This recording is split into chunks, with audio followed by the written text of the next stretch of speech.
Assalamualaikum warahmatullahi wabarakatuh. Perkenalkan, nama saya Rizky Edwin Pratama, MPM 17 11 03 10 dari jurusan S1 Akuntansi, Fakultas Ekonomi dan Bisnis Universitas Lampung. Di sini saya akan menjawab pertanyaan dari mata kuliah teori akuntansi. Yang pertama, apa yang dimaksud dengan teori?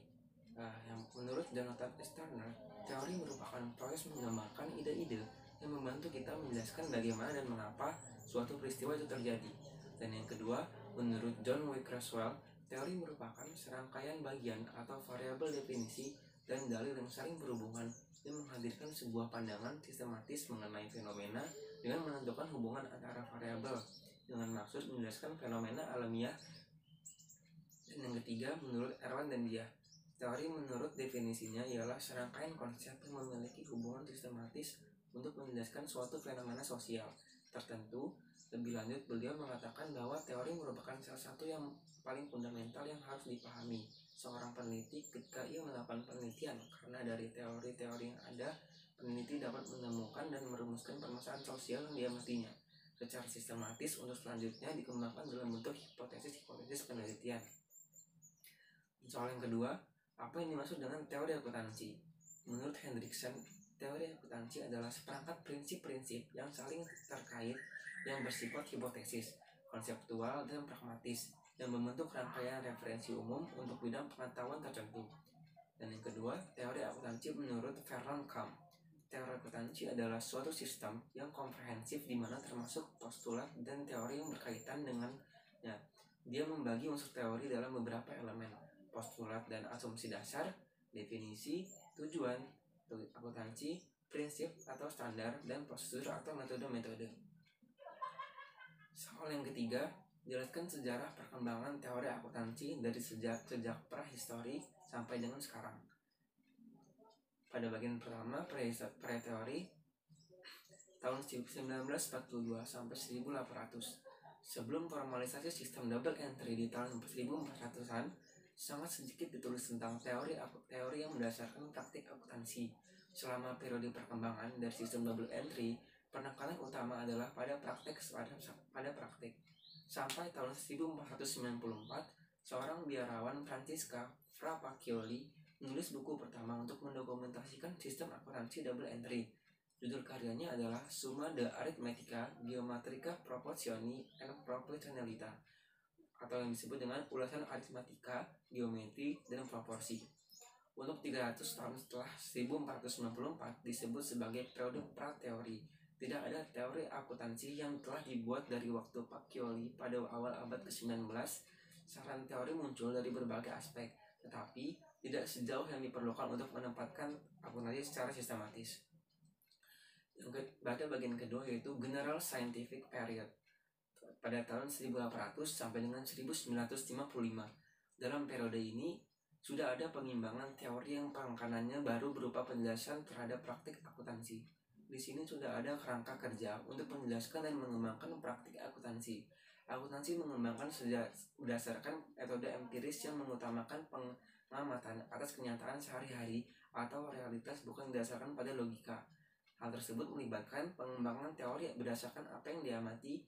Sebagai contoh, selama periode ini, teori tentang bagaimana akun tersebut dikembangkan menggunakan metode analisis empiris, karena teori yang bertujuan untuk mengembangkan pada kerangka keseluruhan untuk masalah akuntansi, dan karena mereka dikembangkan secara empiris, mereka dilabel ilmiah umum. Pada tahun 1936, American Accounting Association merilis penataan tentang prinsip akuntansi mempengaruhi laporan korporat. Serta pada tahun 1998, American Institute of Certified Practicing atau AICPI membuat kajian independen dari prinsip akuntansi, dan mereka merilis sebuah pernyataan prinsip akuntansi yang ditulis oleh Sanders, Hartfield, dan Moore. Dua contoh di atas merupakan perumusan teori akuntansi berdasarkan metode empiris atau disebut dengan General Scientific. Dan yang terakhir, Normative Period 1956 sampai dengan 1970. Periode 1956 sampai dengan 1970 diberi nama masa normatif. Hal ini disebut periode normatif karena periode ketika teori akuntansi berusaha untuk membangun norma untuk praktek akuntansi terbaik. Berbeda dengan periode sebelumnya, Selama periode ini, peneliti kurang peduli tentang apa yang sebenarnya terjadi dalam praktek dan lebih peduli tentang bagaimana seharusnya perkembangan teori-teori terjadi. Teori normatif mengadopsi tujuan, sikap, dan kemudian menentukan cara mencapai tujuan yang dinyatakannya. Mereka memberikan resolusi tentang apa yang harus dilakukan untuk mencapai tujuan yang telah disebutkan. Fokus utama dari teori normatif akuntansi pada tahun 1956 sampai dengan 1970 adalah dampak dari perubahan harga pada nilai aset dan perhitungan laba. Dua kelompok mendominasi pada normatif akuntansi. Ada beberapa tumpang tindih antara kedua kelompok, terutama ketika kritikus biaya historis berusaha untuk mengembangkan teori akuntansi di mana pengukuran aset dan penentuan pendapatan yang bergantung pada inflasi dan pergerakan harga tertentu. Selama periode normatif, gagasan kerangka kerja konseptual adalah teori terstruktur akuntansi. Kerangka tersebut dimaksudkan untuk mencakup semua komponen pelaporan keuangan dan dimaksudkan untuk memandu praktik. Sebagai contoh, pada tahun 1965, Goldberg ditugaskan oleh AAA untuk menyelidiki sifat akuntansi. Hasilnya adalah penerbitan An Inquiry into the Nature of Accounting yang bertujuan untuk mengembangkan kerangka teori akuntansi dengan menyediakan diskusi tentang sifat dan makna akuntansi. 1 tahun kemudian, American Accounting Association atau AAA merilis A Statement of Basic Accounting Theory dengan tujuan menyatakan pernyataan terpadu teori akuntansi dasar yang akan berfungsi sebagai panduan untuk pendidik, praktisi, dan orang lain yang tertarik dalam praktik akuntansi. Periode yang terakhir, Specific Scientific Period, tahun 1970 sampai dengan sekarang. Periode ini disebut juga sebagai positive era. Di sini, teori akuntansi tidak cukup hanya dengan sifat normatif, tetapi harus bisa diuji kebenarannya. Norma nilai subjektif, jadi harus diuji secara positif.